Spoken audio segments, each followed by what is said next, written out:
جس مرد کا صبح کو نفس کھڑا نہیں ہوتا وہ کبھی بچے پیدا نہیں کر سکتا۔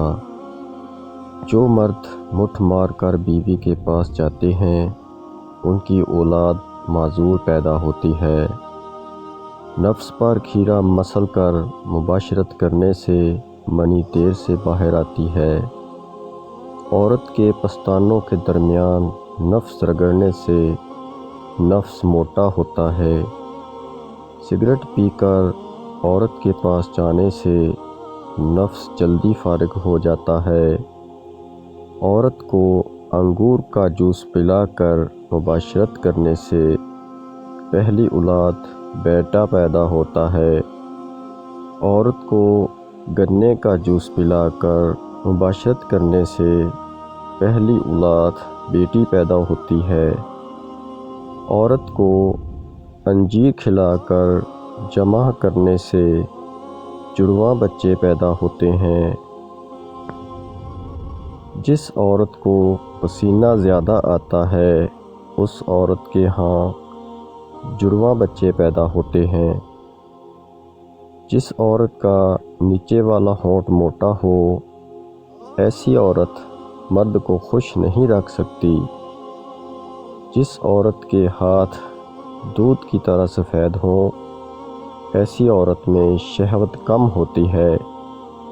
جس عورت کو شہوت کم آتی ہو ایسی عورت کو اونٹنی کا دودھ پلا دو ساری رات شہوت میں تڑپتی رہے گی۔ عورت کو گڑ کھلا کر جمع کرنے سے عورت دیر سے فارغ ہوتی ہے۔ کالے نمک والا پانی پلا کر عورت سے جمع کرو تو تمہارا نفس طاقتور ہوگا۔ جو عورت پردہ داری کرتی ہے اس میں شہوت زیادہ ہوتی ہے۔ جو عورت بے پردہ رہتی ہے اس میں شہوت کم ہوتی ہے۔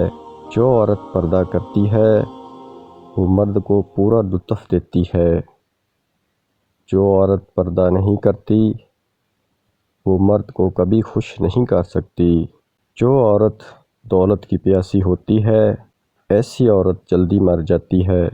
جو عورت مرد کو خوش نہیں کر پاتی ایسی عورت جلدی بوڑھی ہو جاتی ہے۔ عورت کی آنکھیں بھوری ہونا دولت مند کر دینے والی عورت کی نشانی ہے۔ جو عورت زیادہ چلتی پھرتی رہتی ہے ایسی عورت کی عمر زیادہ ہوتی ہے۔ جو عورت ایک ہی جگہ بیٹھی رہتی ہے ایسی عورت کی عقل کم ہو جاتی ہے۔ جس مرد کی پلکیں گھنی ہوتی ہیں اس مرد کی منی شہد کی طرح گاڑھی ہوتی ہے۔ مباشرت کرنے سے پہلے لونگ کے 2 دانے منہ میں رکھ کر چبا لو نفس ساری رات کھڑا رہے گا۔